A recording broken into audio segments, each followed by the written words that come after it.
So friends, अब इसमें बहुत सारा ग्रामर भी है जो आपको आना जरूरी है.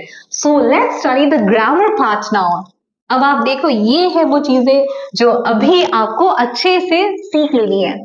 If you learn these things और if you understand these things now, your means the rest of the classes, means the classes that you are going to study further will be really easy for you, will be really like a piece of cake for you. Cake walk जैसा हो जाएगा. It will be a cake walk for you. तो ये चीज को हम अच्छे से करते हैं, because you know that grammar is the life blood of any language. We can't think of any language without grammar. So ये आप अच्छे से सीख लो. The words that tell us about an action are called verbs. तो verbs क्या होता है? I hope I taught you this thing earlier as well, but let me remind you of it. So action means ये नहीं कि भाई डिशम डिशम मार धार ये सब, ये ही action होता है. Action का meaning क्या होता है? आपको पता है? Work. Work means work which is done by your body parts. वो सारे काम जो आपके किसी भी बॉडी पार्ट ने किया उसको आप क्या बोलेंगे? वर्क बोलेंगे, या फिर ग्रामर की लैंग्वेज में वर्क को ही बोला जाता है वर्ब्स. ठीक है. So it's quite simple I guess. तो ये आपको समझ आ गया? Verb means working words. आप चाहो तो एक्शन भी कर सकते हो, लेकिन एक्शन अब मैं बोलूं I think you have done it. अब बताओ, थिंक आपको पता है think is a verb, done is also a verb. अब थिंक में आपको कहाँ एक्शन दिख रहा है? इसलिए मैं इसे एक्शन नहीं बोलती. Verb means work. Okay, verb means working words. वो वर्ड्स जिसे सुन के ही, जिसे देख के ही आपको लगता है कोई ना कोई काम चल रहा है. So that is known as verb. In the story the author tells us, it should be tells us what happened before, यानी कि पहले क्या हुआ है. Okay, to do that the past form of the action word verb is used. Let us learn about the three forms of the past tense. अब ये मैं आपको बता देती कि it's all about which tense? Past tense. अब एक बार आपको डिवाइस करवा देती हूँ टेंसेस का मीनिंग. पहले तो वो आपको पता होना चाहिए, क्योंकि ये 3 टाइप्स ऑफ टेंसेस आप अभी पढ़ने जा रहे हैं. सो टेंस मीन्स टेंशन नहीं, यहाँ पे टेंशन को आप पेंशन लेने भेजो और आप टेंशन छोड़ दो. टेंसेस का मीनिंग होता है T for tenses, T for time. Okay, time of what? आपको पता है ये सारी दुनिया एक ही चीज पे चल रही है और वो है वर्क. Work is worship. आपने सुना होगा, कर्म ही पूजा है. तो किस चीज का टाइम? काम का टाइम, वर्क का टाइम. काम कब हुआ है? कल हुआ है, परसों हुआ है, अभी हुआ है, या ओवर मॉरो होगा. तो इन सब चीजों को हम बोलते हैं, क्या बोलते हैं? टेंसेस. सो टेंसेस का मीनिंग क्या है? Tenses means time of work, जो मैंने आपको बताया था TOW. Okay, T for time, O for off, W for work. Time of work is known as tenses. Okay, तो tenses आपको क्लियर है. अब टेंशन लेना छोड़ते हैं और अब हम सिंपल पास्ट टेंस पढ़ते हैं. So what is the simple past tense? इसका यूज कहां पे होता है ये आपको बता रखा है. So this is used to show that the action had happened earlier. तो आपको सिर्फ सिंपल पास्ट टेंस क्या बताती है? कि कोई भी वर्क जो है वो हुआ है. ओके, कोई भी वर्क हुआ है. कब? पास्ट में. कोई भी काम हुआ है कब हुआ है? तो पास्ट में हुआ है. ये बताता है आपको ये टेंस. तो अब आप इस टेंस का यूज कब करते हैं? जब आपको ये बताना है कि कोई भी काम हुआ है पास्ट में. Like I taught you the lesson. मैंने आपको लेसन पढ़ाया. अब ये कौन सा टेंस है? सिंपल पास्ट टेंस, क्योंकि मैंने आपको बताया है कि पास्ट में वर्क हुआ है. कौन सा वर्क हुआ है? पढ़ाने का. और इसके मैंने क्या बोला? I taught the lesson. आप देखो टीच का कौन सा फॉर्म यूज किया मैंने? Teach first form of verb है? नहीं, टीच है सेकंड. देखा, खा गया ना चक्कर. सो टीच जो है वो फर्स्ट फॉर्म ऑफ वर्ब है और टॉट है सेकंड फॉर्म ऑफ वर्ब. तो अब आपको क्या पता चला कि सिंपल पास्ट टेंस में हम कौन सा फॉर्म ऑफ वर्ब यूज करते हैं? तो हम यूज करते हैं सेकेंड फॉर्म ऑफ वर्ब, है ना. Second form of the verb use करते हैं किसमें? सिंपल पास्ट टेंस में. और सिंपल प्रेजेंट टेंस में कौन सा फॉर्म ऑफ वर्ब यूज करते हैं? First form of verb. तो सिंपल पास्ट में सेकेंड फॉर्म ऑफ वर्ब. तो आपको ये चीज बहुत अच्छे से याद करनी है. सो देखिए आप, लुक्ड, गेल, वेंट, ये सब क्या है? ये सारे जो है सिंपल पास्ट टेंस के वर्ब्स है, क्योंकि ये सब कौन से फॉर्म में है, सेकेंड फॉर्म में है। अब आगे बढ़े, पास्ट प्रोग्रेसिव टेंस। मैंने आपको पिछले वीडियो में बताया था प्रोग्रेसिव का मीनिंग क्या होता है, कॉन्टिन्यूअस। कौन की स्पेलिंग, फिर तीनों की स्पेलिंग, कौन, तीनों, ओ अस, है ना, कॉन्टिन्यू, ओ अस हो गया हमारा किसका स्पेलिंग, कॉन्टिन्यूअस का स्पेलिंग। तो इस तरीके से आप ब्रेक करके या स्प्लिट करके वर्ड्स की स्पेलिंग बनाओगे, कॉन्टिन्यू, ओ अस, तो ये है कॉन्टिन्यूअस का स्पेलिंग। तो past progressive test, sorry test नहीं, यहाँ पे टेंस है, NSE। तो प्रोग्रेसिव का मीनिंग क्या होता है, कॉन्टिन्यूअस, है ना, प्रोग्रेसिव मीन्स कॉन्टिन्यूअस। तो अब पास्ट प्रोग्रेसिव टेंस को का दूसरा नाम क्या है, पास्ट कॉन्टिन्यूअस टेंस। अब पास्ट कॉन्टिन्यूअस टेंस नेम से ही आपको पता चल रहा है कि इसमें वर्ब की कॉन्टिन्यूएशन के बारे में बात करते हैं। वर्ब कीप्स ऑन गोइंग, काम जो है वो चलता ही रहता है, चलता रहता है। The work keeps on going या the work is in continuation, काम जो है वो लगातार पास्ट में चलता रहता है। तो आपको कभी भी ऐसा सेंटेंस फ्रेम करना हो जिसमें आपको ये बताना हो कि पास्ट में काम जो है वो चलता जा रहा है, कॉन्टिन्यूएशन में है, तो आप कौन सा टेंस यूज करेंगे, पास्ट प्रोग्रेसिव टेंस, जिसका दूसरा नाम क्या है, पास्ट कॉन्टिन्यूअस टेंस। और यहाँ पे कौन सा फॉर्म ऑफ वर्ब आएगा, मैंने आपको प्रीवियस वीडियो में बताया था कि प्रेजेंट प्रोग्रेसिव टेंस में हम क्या यूज करते हैं, प्रेजेंट प्रोग्रेसिव टेंस में helping verb B plus V1 plus ING, right, ये यूज करते हैं हम। तो पास्ट प्रोग्रेसिव टेंस में क्या हो जाएगा, आप बी का पास्ट फॉर्म यूज करोगे, V1 प्लस ING तो सेम ही रहेगा। देखो कॉन्टिन्यूअस की स्पेलिंग क्या आ रहा है, इन आ रहा है, तो आप क्या लगा दोगे, फर्स्ट फॉर्म ऑफ वर्ब के साथ इंग लगाओगे, जैसे कि आपने प्रेजेंट प्रोग्रेसिव पे लगाया था। और बी का पास्ट फॉर्म क्या होता है, past form means second form, क्या होता है सेकंड फॉर्म, इट्स वाज और वर, वाज और वर, ठीक है।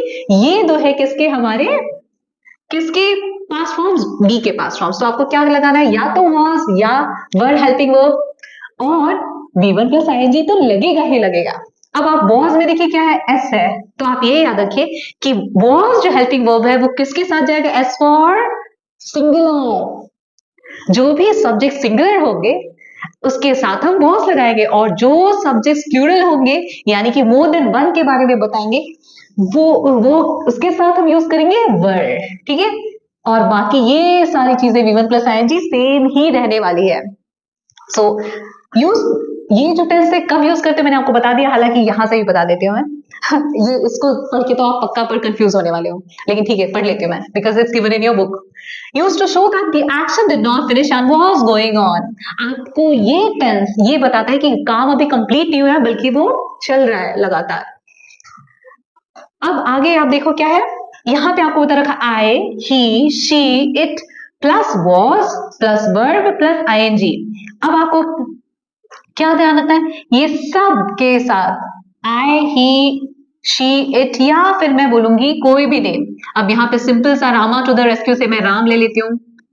कोई भी सिंगल सब्जेक्ट हो जैसे कि आई, ही, शी, इट, ये सब क्या है, इनको सुन के आपको लग रहा है कि सिंगुलर सब्जेक्ट है, किसी एक के बारे में बात कर रहे हैं हम, है ना, एक सब्जेक्ट के बारे में बात कर। राम जो इंसान है वो भी सिंगुलर है, एक बंदे का नाम है ये। तो आप सारे सिंगुलर सब्जेक्ट के साथ क्या लगाओगे, वॉज लगा दोगे। मैंने आपको अभी सिखाया वॉज में एस है, और इस भी तो आपको याद है ना, इस में भी एस है, तो वो भी किसके साथ लगता होगा, सिंगुलर सब्जेक्ट्स के साथ ही। तो इन सब के साथ आप वॉज लगाते हैं, उसके बाद जो मैंने आपको बताया वर्ब की फर्स्ट फॉर्म प्लस ING। बाकी जितने भी आपके सब्जेक्ट्स है, प्रोनाउंस है, वी, यू, दे, इनके साथ आप बाकी सब के साथ वो वर्ड लगाओगे, ठीक है। तो जो सिंगुलर है उसके साथ वॉज, जो प्लूरल है उसके साथ वर्ड लगाते हो आप, और बाकी V1 प्लस ING कॉमन है जो मैंने आपको सिखा दिया है। अब पास्ट परफेक्ट टेंस, इसका यूज हम कहां पे करते हैं, so use to show that the action was completed. अब पास्ट परफेक्ट टेंस आपको क्या बताता है, आप कब यूज करते हैं इस टेंस का, जब आपको ये बताना होता है कि वर्क जो है वो पास्ट में कंप्लीट हो चुका है, यानी कि पूरा हो चुका है। अब आप देखिए कैसे याद रखेंगे आप ये चीज, जैसे मैंने कॉन्टिन्यूस के लिए तो आपको, प्रोग्रेसिव के लिए आपको बता दिया ये कॉन्टिन्यूस याद रखना है आपको, कैसे ये फॉर्मूला याद रहेगा आपको, लेकिन पास्ट परफेक्ट का कैसे? देखो आप, perfect, if I say that this is a complete dish, या this is a complete sambar, अगर मैं ऐसे बोलती हूँ कि ये कंप्लीट डिश बनाई है आपने या कंप्लीट डिश है, कंप्लीट डिश का मीनिंग क्या है कि ये it means it's a perfect dish, है ना? आपने कभी किसी को सुना है बोलते हुए? नहीं सुना तो मेरे मुंह से सुन लो, इट्स अ कंप्लीट डिश, मतलब ये कंप्लीट का मीनिंग यहाँ पे है परफेक्ट, परफेक्ट डिश है, ये जो भी खाना पकाया गया है वो परफेक्ट है, यानी कि कंप्लीट है। तो परफेक्ट का मीनिंग क्या होता है? कंप्लीट। परफेक्ट का मीनिंग क्या है? कंप्लीट। तो जब भी आप वर्क के कंप्लीट होने के बारे में बोलोगे तो आप कौन सा टेंस यूज करोगे? Perfect tense.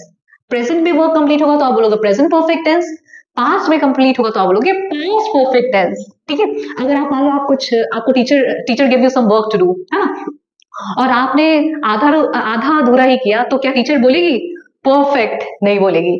When your work is complete and it's means there is no error at all, there is no mistake at all, तब टीचर बोलेगी परफेक्ट। तो जब आपका कंप्लीट रहेगा काम तब जाके टीचर बोलेगी परफेक्ट। तो आप ऐसे भी याद रख सकते हैं कि परफेक्ट टेंस को हम कब यूज करते हैं? When we talk about the completion of work. Okay, so ये है इसका मीनिंग जो आप सिंपल वे में ऐसे याद कर सकते हैं।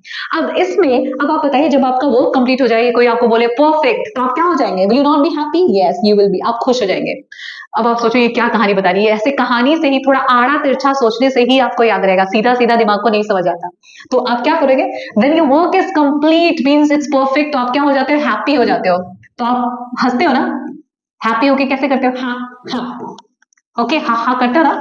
अब आप बोलो ये क्या पढ़ा रही है, आपका वर्क कंप्लीट है यानी कि परफेक्ट है, तो आप हो गए हैप्पी। हाँ हाँ, हाँ हाँ मींस हैज, 10 मिनट, आप इसके साथ जो हेल्पिंग वर्ब्स आएंगे वो कौन से होंगे? हैज और हैव, है ना, ये दो हेल्पिंग वर्ब्स आएंगे। अब दोनों में आप देखो, हाँ हाँ बिगिनिंग में है, ओके बिगिनिंग में है या नहीं? हाँ हाँ मीन आपको ये ध्यान रखना है मेरा वर्क कंप्लीट हो गया, मेरा वर्क परफेक्ट है, हाँ हाँ means I am so happy. तो आपको ऐसे हेल्पिंग वर्ब्स आप याद रख सकते हो कि परफेक्ट के साथ कौन सा हेल्पिंग वर्ब जाएगा? हाँ हाँ मीन्स हैज और हैव, दोनों के बिगिनिंग में क्या आ रहा है? एच ए, इसलिए मैंने बोला हाँ हाँ मेरा वर्क कंप्लीट है, हाँ हाँ, तो इसलिए हेल्पिंग वर्ब क्या है आपका?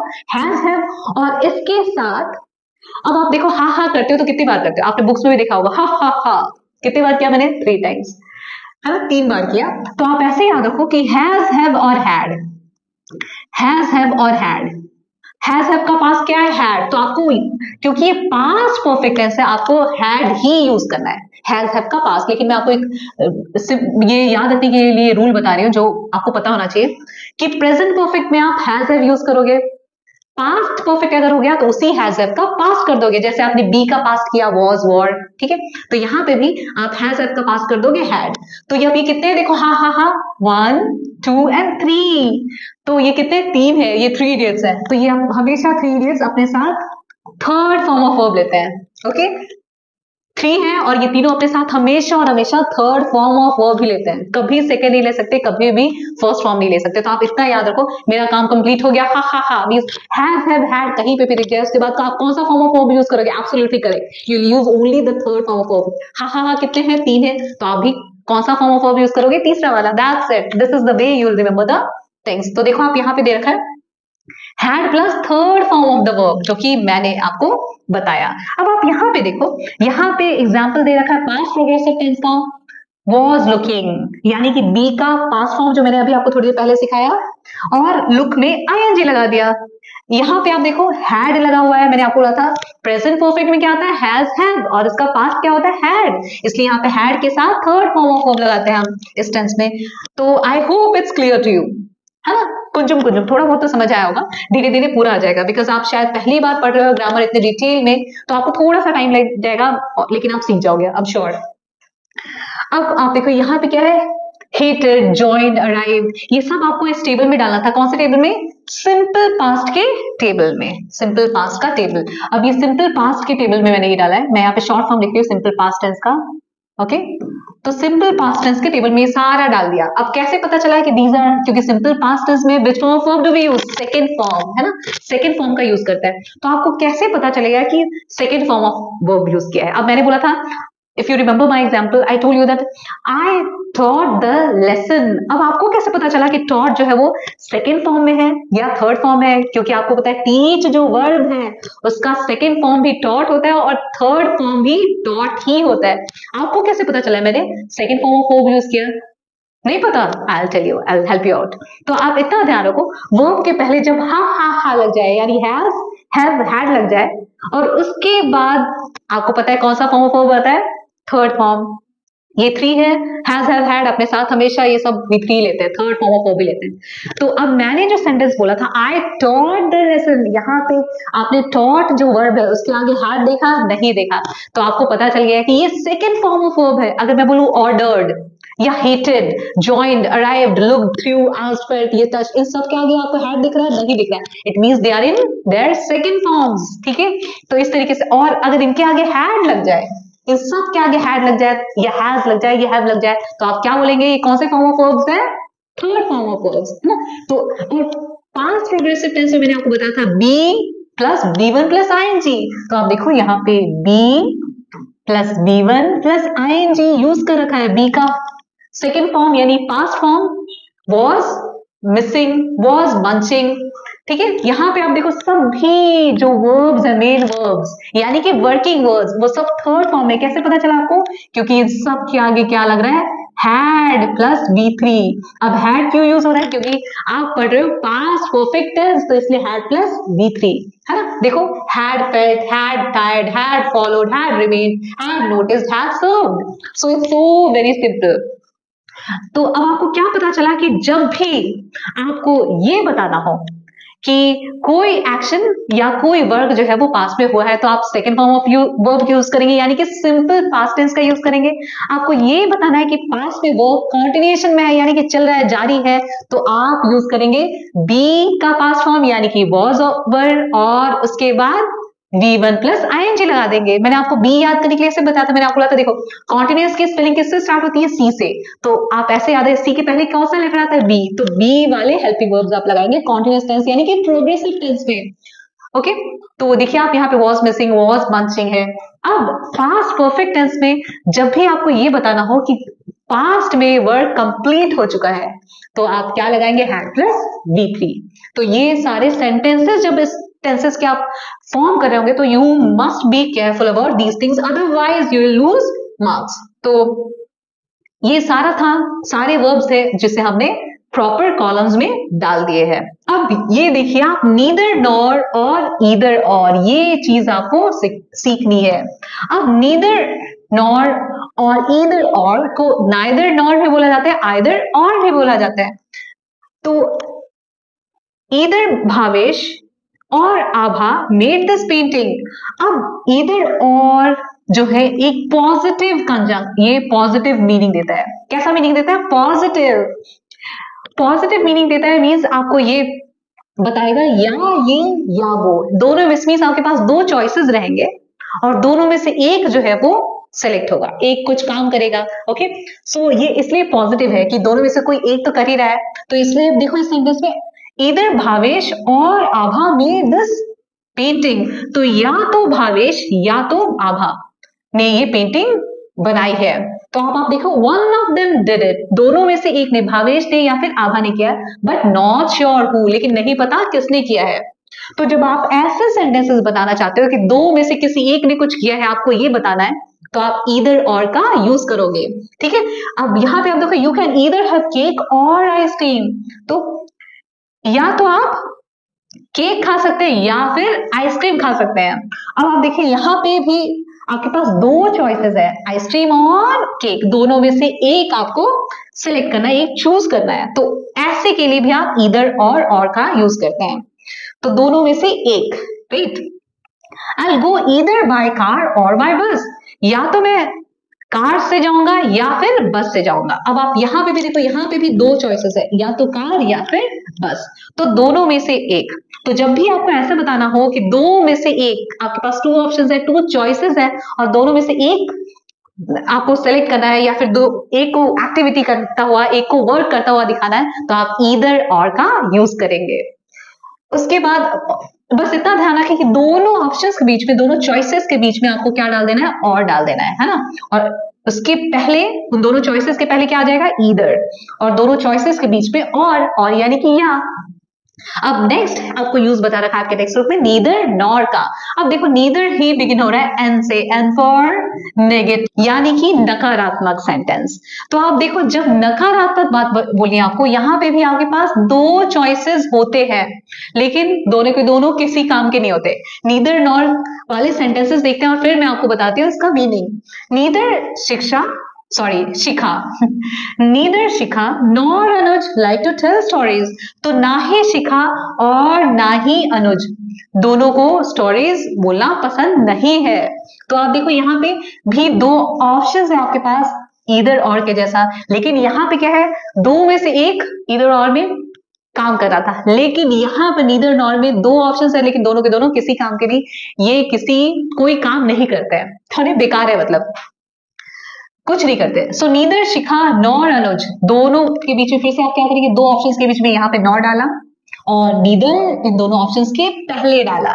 सो ना ही शिखा और ना ही अनुज, तो यानी कि दोनों में से कोई भी नहीं, both of them don't like it, दोनों को ही पसंद नहीं है। Neither the dog nor the cat ate the food, तो ना ही तो डॉग ने और ना ही कैट ने, ओके, ना ही डॉग और ना ही कैट, दो ऑप्शन है यहाँ पे भी हमारे पास डॉग और कैट, लेकिन दोनों में से कोई भी नहीं, दोनों में देखो ना ही मीनिंग आ रहा है, ना ही कुत्ता और ना ही बिल्ली ने खाना खाया, तो यहाँ पे none of them ate। Neither Meena nor Ravi did homework, ना ही मीना और ना ही रवि दोनों ने होमवर्क नहीं किया। तो आप यहाँ पे भी यू हैव टू चॉइसेस, दो ऑप्शंस है लेकिन दोनों ने अपना काम नहीं किया। सो नीदर नॉर का आप यूज कब करते हैं, जब आपके पास टू चॉइसेस है लेकिन दोनों किसी काम के नहीं है, कुछ काम नहीं करते हैं, तो आप जब ऐसा बोलना होता है ना ही इसने ना ही उसने, दोनों ने ये चीज नहीं की, जब ये बताना हो तो आप नीदर नॉर का यूज करते हैं। और ईदर और जो कंजंक्शन है उसका यूज कब करते हैं, वो पॉजिटिव सेंस में करते हैं, जब दोनों में से एक एटलीस्ट काम करता है। यहाँ पे भी दो ऑप्शन है लेकिन एक जो है वो काम करेगा, ओके। तो तब आप ईदर और यानी या इसने या उसने ये बताना हो, या तो ये या तो वो, तो इस तरीके की बातें जब आपको बोलनी हो तो ये ईदर और वाला कंजंक्शन यूज करते हैं। सो इस तरीके के क्वेश्चंस भी शायद एग्जाम में आ सकते हैं क्योंकि ये आपके सिलेबस में दे रखा है। अब आप मुझे एक नीदर नॉर का सेंटेंस अपने लेसन से कमेंट बॉक्स में जरूर लिख के टाइप करके सेंड करिए। You do that? Yes, I know you will. So I hope you understood this grammar part very well, but if you still have a doubt, you may send me your doubts in the comment section. So thanks for watching. Bye bye.